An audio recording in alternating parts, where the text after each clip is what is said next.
Hello everyone, welcome to another new class, and today's topic of discussion is rotational motion. This class will be mainly a summary on the rotational motion, since it's a big chapter and it's quite impossible to cover all things in this very short duration. So today we will actually go through those topics that are very much important for competitive examinations. Okay, so let's start with basic motion. This is a rotational motion, or we can say this is a uniform circular motion where an object is actually rotating about a fixed point. Now let the object is at point A initially, and after time t it is at B. Now if you connect the point A to the center or connect B to the center, those lines that you will get are called the radial vectors. Okay, so this is the position of the radial vector initially, and this is our final position of the radial vector, and the angle between these two positions is called the angular displacement, like the linear displacement in any kind of linear motion. Okay, and it is denoted by theta, and as you can just see, this is a simple angle, so the unit of angular displacement will be the radian, or it can be expressed or represent it can be expressed by degree. Okay, now similar to the linear motion, we also can define the angular velocity as well, and that is actually rate of angular displacement, and it is defined by the omega, and that is our d theta dt, that is the rate of displacement, that is angular displacement divided by time. Okay, and from the equation we can predict the dimension as well as the unit of the angular velocity, and that actually comes is radian per second. Okay, and next one is angular acceleration, and this is alpha, represented by alpha, and it is rate of increment of the angular velocity, or rate of change of angular velocity, d omega dt. Okay, and its unit is radian per second square. Now apart from this unit radian per second, we use some units like revolution per second, revolution per minute, or revolution per hour as the unit of the angular velocity omega. Okay, now what is revolution per second? This is the number of rotation that has performed or completed by any object in 1 second, that is the revolution per second. So 1 rps is 1 revolution or 1 complete rotation that is done by the object, and 1 rpm is 1 complete rotation in 1 minute, and 1 rph is 1 complete rotation in 1 hour. Okay, so by definition we can just expect that 1 rps, that means 1 revolution per second, that means the object must travel 2 pi radian, that object must cross actually angle of 2 pi radian in 1 second. So that means the angular velocity in terms of radian per second, that will be 2 pi radian per second. Okay, in rpm we can just move from rpm to rps, that is 1 revolution per minute. 1 minute is 60 seconds, so that means 160 revolution per second. Okay, and 1 revolution per second is 2 pi radian per second, that means multiplying with 2 pi by 60 radian per second. Now come to the rph, it is 1 by 60 rpm and 1 by 3600 rps, and it is 2 pi by 3600 radian per second. Okay, now this is a well-known relationship between the length of the arc and the radius and the angle subtended by the arc at the center of the circle. Okay, and this is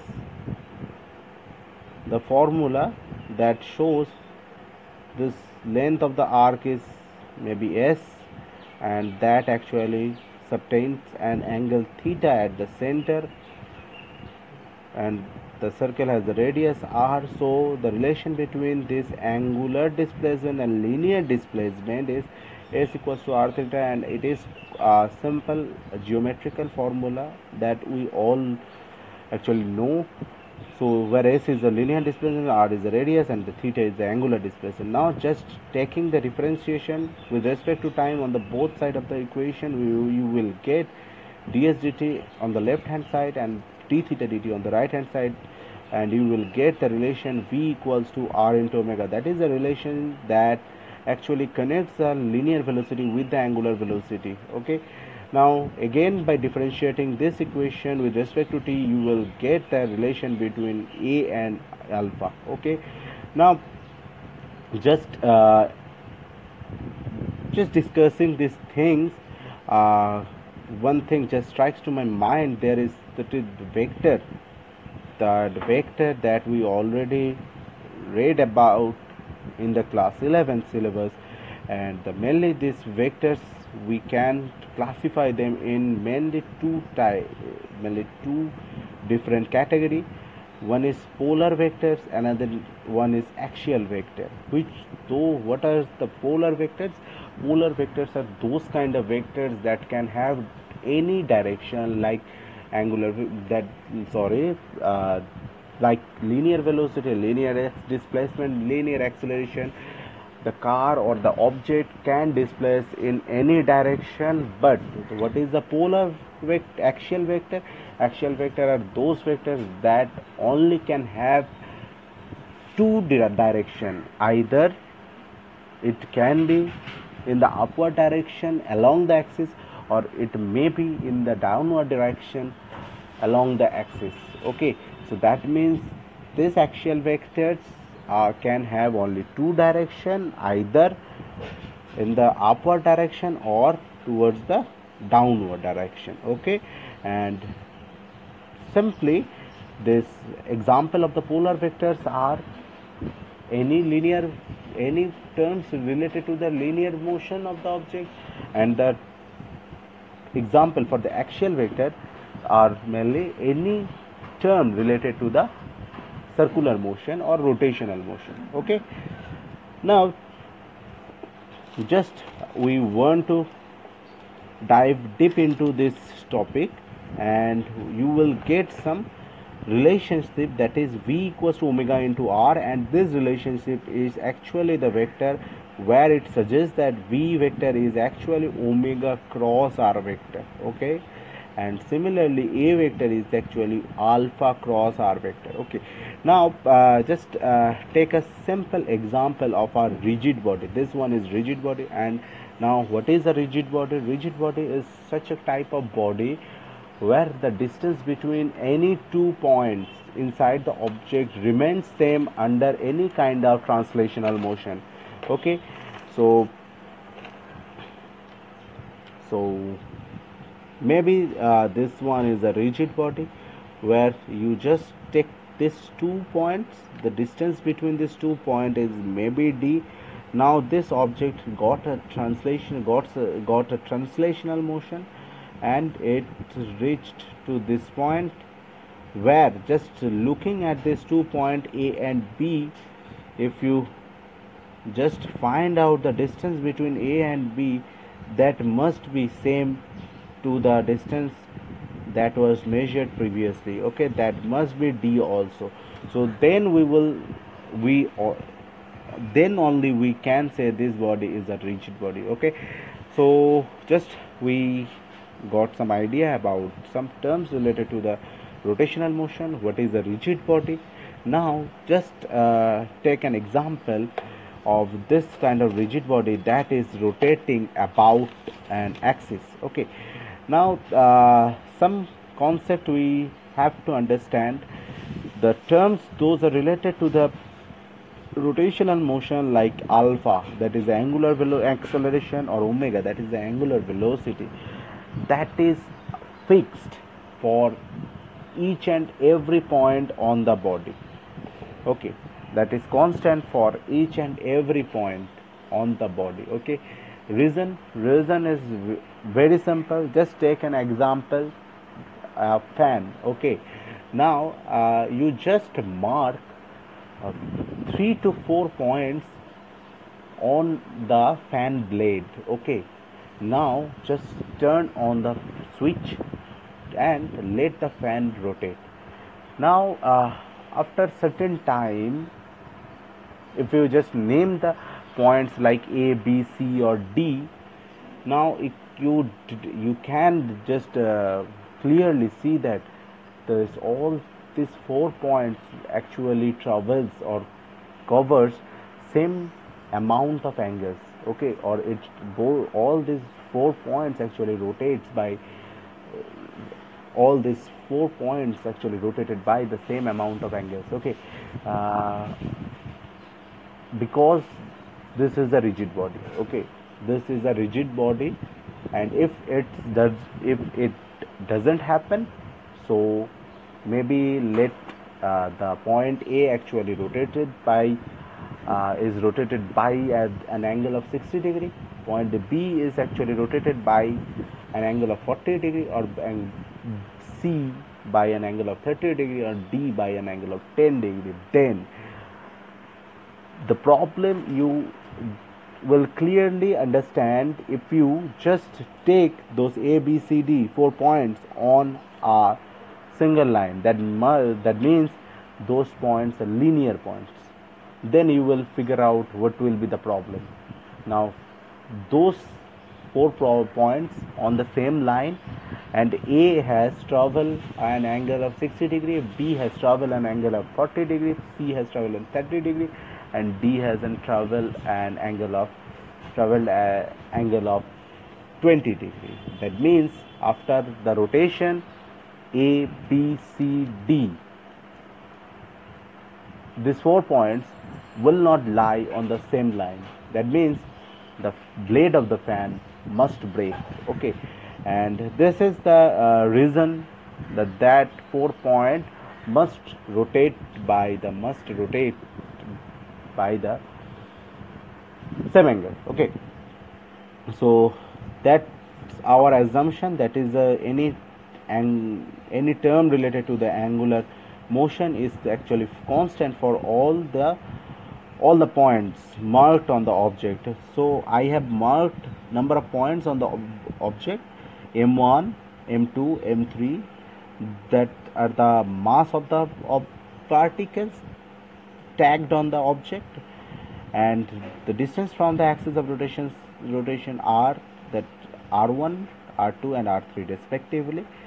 Now just take the simple assumption, and you will get the torque that is needed to rotate the object about this axis is come like this: alpha into m1 r1 square plus m2 r2 square, and so on.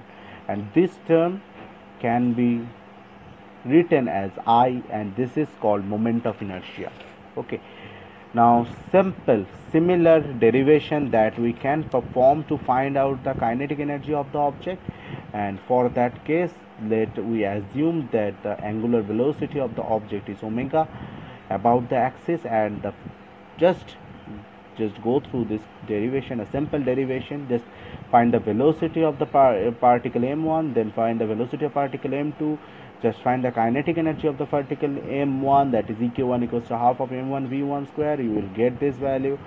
Just find the kinetic energy of the second particle, that is ek2 is half of m2 v2 square. You will get this value. Just now the kinetic energy of this whole body will be the sum of the kinetic energies of the each and every point, and you will get that half of omega square common, and that will be m1 r1 square plus m2 r2 square. So just again this term is actually written as I, so half of I omega square, where I is actually m1 r1 square plus m2 r2 square. That means the summation of m r square. So it is the moment of inertia. Okay, and so moment of inertia of any object is actually defined as the summation of the product of mass and the square of the distance from the axis of rotation. Okay, now this is the relation between linear momentum and the angular momentum. Now linear momentum is, now just take a break and just think about the linear motion. The kinetic energy for the linear motion is actually half of mv square, and the linear momentum, that is that is actually mass into velocity, m into v, and angular momentum is L equals to I omega. Kinetic energy for the angular motion or rotational motion is half of I omega square. Now to get any kind of linear motion, we actually must have some kind of force applied on the object, and the amount of force is actually mass time acceleration. And for rotational motion, we must have torque on the object, and that is I into alpha. Okay, that means some term multiplied by the angular acceleration.